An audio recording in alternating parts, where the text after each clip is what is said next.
Hello, everyone, and welcome to Inspiration Morning Live, number 105. I am Christina Crowley, and I'm very happy that you are here this morning with me. And if you are watching this in the replay, thank you very much. I truly appreciate you too, because I know that, in everyday life, in our busy, hectic lives, we don't always have the time to watch things as they happen. And that's why I really appreciate the replay viewers too, as much as those of you who are here this morning with me now. Alrighty, so what I want to talk about this morning is, and what I put up is accepting what is. And I mean that in the way of not accepting what is in a negative way, but accepting what is in, it's kind of a dual thing. And I'll tell you why I came to this today. Is listening to a mentor of mine do a webinar a few days ago. And, he's more of a philosopher. He's a deep thinker. He's into education.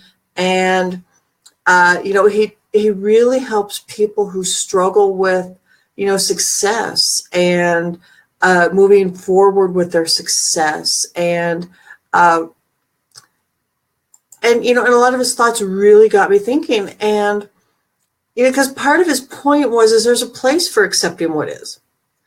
When it's raining out, we have to accept what is. There is no choice. That's really one good, solid example. There are certain physical limitations that we have.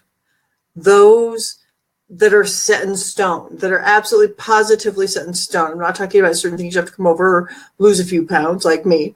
I'm not talking about accepting what is in that way. I'm talking about accepting what is in, and so that you can change those things. I can talk about, my struggle with my weight. It's been my entire life. And I know a lot of people struggle with their weight. And, there have been times where, sure, I've had it under control and I've been okay. And then there are times when, after my accident for, a few years, I was pretty much sedentary because my mobility was had to be built back up. And now that I do have my mobility back, I can't accept per se being that way, but I can accept that I need to make a few changes in my life.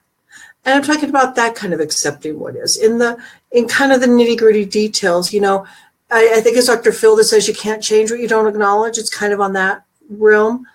And I know that there are those people. Everybody has a friend who just really is kind of, for lack of a better word, zen. Hello, good morning. Thank you for joining me. We all have those friends who, it's not that they're easygoing, it's that they can focus on something and do whatever they want. If they want to, have a certain hairstyle, if they want to change something about their appearance, boom, they can do it. If they want to change something about their life, they instantly can go find that other job. And maybe it's their approach. Maybe it's the way they think. Maybe it is accepting what is and loving it, and therefore, deciding when they need to change that. They're going into things with the right attitude and with, for lack of a less woo-woo way of saying it, what the universe wants to give them. I know Louise Hay, who passed a few months ago, she didn't start her publishing career till her 60s. And she decided that that's what she wanted. But she also started, even when she started Hay House, it was more in a way of the way people were thinking. It was a way of affirmations of, dealing with the universe and with the things that are, are intangible that we don't per se see. Think of gravity, we don't see it. Think of, there's, the wind. We don't necessarily see the wind unless there's some dust in it. So there are things that we do not see. And in accepting what is, it says, universe, thank you for what you gave me. And, now I know where I'm starting from, and I'm going to go this way, or I'm going to go the other way. I believe that in accepting what is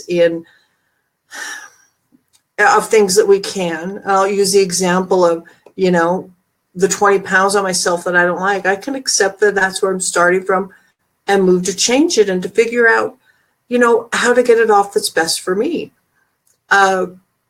Accepting what is, in your own life do you accept what is, but do you accept it in a begrudging way? We all do that. And is that what's holding us back? I don't know. But I do question that. And I do say, is there that one thing that you want to change in your life, but you can't? And is it because you haven't accepted it and made peace with it and then are able to move on? And that's what I have this friend in California, and seems to be able to get anything they want. They have hard times, but can get himself out of them particularly somewhat easy from my perspective. And I know that not everything's easy. And I'm not saying that, I just know that he accepts what is. He sees, what it is for it, knows that there are just going to be hard times, but then pivots and keeps moving. I think there's the accepting what is that gets you stuck, and there's the accepting what is that makes peace and continues to move on. That's really what I'm trying to say today, because when I listened to my mentor a few days ago, it was, this whole concept really caught me off guard, because I think of myself as an open, thoughtful person who wants to learn, who's willing to learn. And it's, we do have to, what are we not doing for ourselves that is holding us back? And I think, in self-acceptance is truly what I'm talking about. I think it's imperative. So tell me what you think. If you feel like putting some comments in the comment box, do you think that, we need to accept certain positive or negative things before we can make a change? Byron Katie talks about loving what is.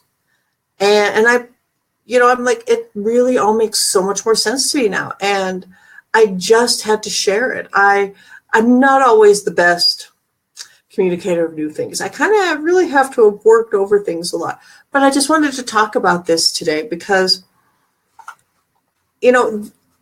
I think all of advertising is about changing yourself. And so we're constantly bombarded with things that we need to change about ourselves. The deodorant commercials are the best example. You smell, you've got to change that. And that's probably not the best example, but, advertising tells us that we're not enough, tells us that we shouldn't be accepting of ourselves. And that until we change whatever and use whatever they're trying to sell us, we are going to, then we'll be okay. But then there's going to be the next thing that comes around and that we need to change, that we need to not accept about ourselves. So I think that's why accepting what is a powerful concept. And I think for me, I genuinely, I have to be careful how I use it, because I don't want to, there are certain things in my life that I want to change. And I've never thought that the acceptance of it, the self-acceptance of it, would lead me to changing more. Anyway, that's what I want to talk about today. So please feel free to give me some thumbs up, some hearts. I really appreciate those. And if you feel that, this has been helpful, please feel free to share this. Please click the share button. I really do appreciate those, and I appreciate the hearts. And if you have any comments, please feel free to put them in the comment box. I do appreciate those too, and I do appreciate hearing from you. But I know that we all struggle with the pain of wanting to change something about ourselves, of knowing that we can change ourselves, and yet we go for years, months, weeks, decades, not being able to change certain things. And I kind of feel like self-acceptance and appreciation and a different kind of approach rather than the negative is a good thing. Alrighty, so thank you so much. I appreciate you being here. I'm not going to go real long today, but I am happy that you joined me today. Alrighty, it's a gorgeous day out. Millie is waiting for her walk. And, we're going to have a lovely day here in Colorado again. Last week it was snowing. This week it's 80s and sunny and beautiful. And, I really love that about where I live. And I so appreciate that. And I choose to live in Colorado for the 300 days of sunshine. And I think that that's a really fun thing. Alrighty. I'm going to say ta-ta for now, and I appreciate you being here. And there's my cursor. I'm looking all over the screen for it. And I look forward to seeing you on my next Facebook Live. Bye-bye.